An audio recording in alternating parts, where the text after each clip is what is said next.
Яңалыклар чыгарылышы үз эшен башлап җибәрде. Студияда Алина Хисматуллина. Хәерле кич. Шүпне айырып жуу өчен куелган контейнерлар язмышы алга таба ничек хәл ителер? Яңа елдан шәһәрдә шүп жуу буенча яңа кагыйдәләр гамәлгә керде. Бу хакта тулырак Ләйсән Ханова. Чаллыда беренче сыйныфка баручылардан гаризалар кабул итә башлыйлар. Быел парта артына беренче тапкыр 8 меңгә якын бала утырачак. Онда 11 йортында урнашкан фатирларның берсендә атнага якын газ юк. Ни өчен шәһәрдәшләр ризыкны электр плитәсендә әзерли, Гүзәл Габдуллина ачыклады.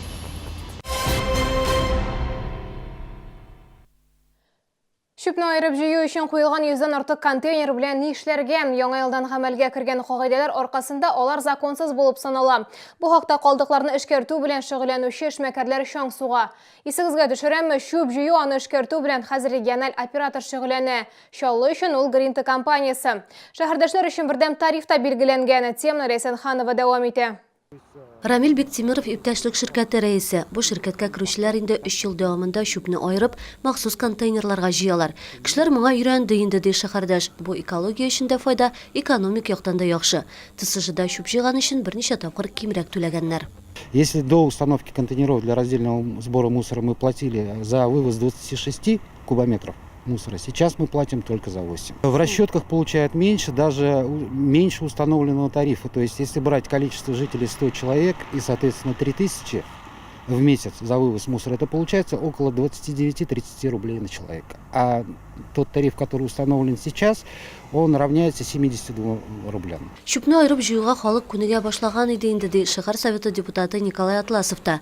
Бу эшне оештыру өчен кирәк булган акча торак коммуналь хезмәт тарифларына кертелгән булган. Шүп җыю буенча яңа кагыйдәләр гамәлгә кергәннән соң финанслау туктатылган.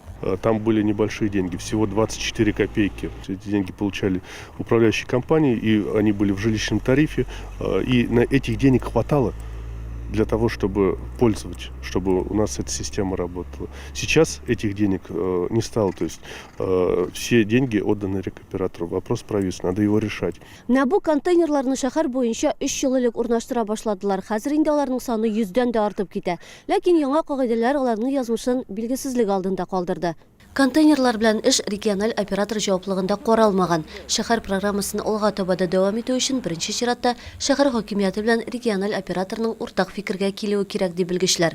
Бу сорау якын арада хәл ителергә тиеш. Без вазгыятьне алга таба да күзәтеп барачакбыз. Ләйсән Ханова, Фәнис Ихсанов, Яңалыклар.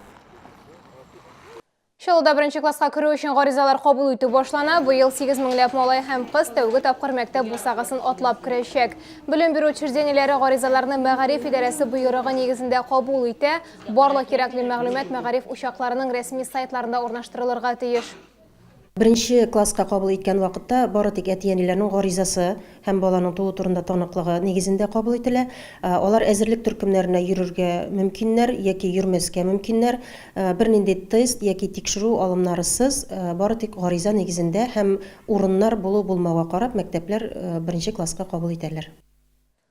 Онда 11 йортындагы фатирларның берсендә атнага якын газ юк. Аны техник күзәтү вакытында өзгәннәр. Хәзер барлык түләүләрне вакытында түләп барган шәһәрдәшләр ашарга плитәдә әзерли. Ни өчен Ульяновларның газын өзгәннәр? Гүзәл Габдуллина ачыклады. Онда 11 йортындагы фатирларның берсендә 23 гыйнвардан бирле газ юк. Биредә әниле кызлы 2 хатын яши. 80 яшьлек София Ульянова инвалид арбасында йөри. Ул көнне төшке аш әзерләү белән мәшгуль булган. Варила кашу. Рисовую и рыбу жарила, и включила, чтобы рис быстро сварился, чтобы он не остыл, я чуть-чуть оставила газ, а эту рыбу дожаривала.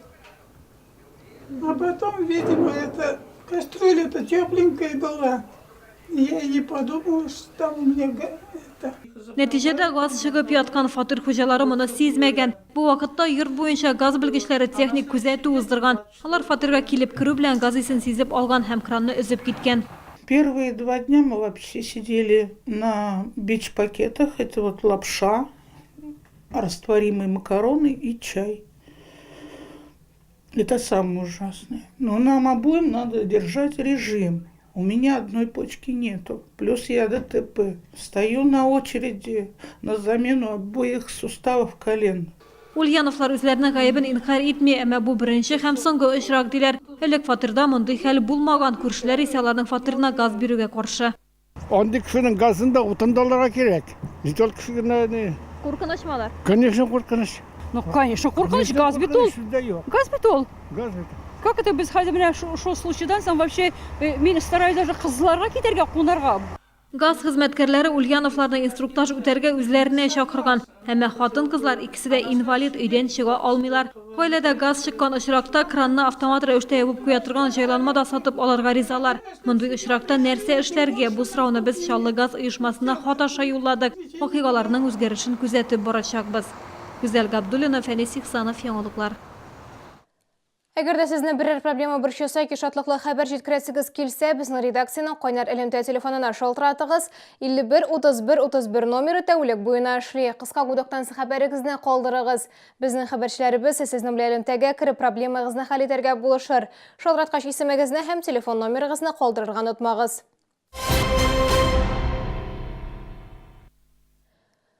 Казан-Чаллы трассасы буенча хәрәкәт тизлеген арттыру планлаштырыла. Эксперимент сыйфатында бер участокта гына тизрәк йөрергә мөмкин булачак, әмма әлегә кайсы урында икәне ачыкланмый. Элегрәк Татарстан транспорт министры Ленар Сафин Казан-Чаллы трассасы буенча машина йөртүчеләргә сәгатенә 110 чакрым тизлек белән йөрергә рөхсәт иткән иде. Шәршәмбе 30 гыйнвар көне Татарстан Республикасы буенча Россия пенсия фонды бүлеге пенсияны индексацияләү мәсьәләләре буенча түләүсез кайнар линия ача. Иртәнге 10-нан кичке 4-кә кадәр Татарстан буенча кайнар линия телефоны 8-800-126-27 номеры буенча эшләячәк. Пенсия фонды бүлеге белгечләре минет пенсияләрен индексацияләү һәм авыл хуҗалыгы стажына өстәмә түләүләр турындагы сорауларга җавап бирәчәк. Башка көннәрдә Татарстан Республикасы буенча Россия пенсия фонды бүлегенең контакт үзәгенә дүшәмбедән Пәнҗешәмбегә кадәр 9 сәгатьтән кичке 6-га кадәр, җомга көне 9-дан 16 сәгать 45 минутка кадәр шалтыратырга мөмкин. Төшке аш 12-дән 12 сәгать 45 минутка кадәр, бәйрәм һәм ял көннәрендә контакт үзәк эшләми. Бу сезгә җиткерәсе соңгы мәгълүматыбыз иде. Мин Алина Хисматуллина сезнең белән сау булашам. Игътибарыгыз өчен рәхмәт.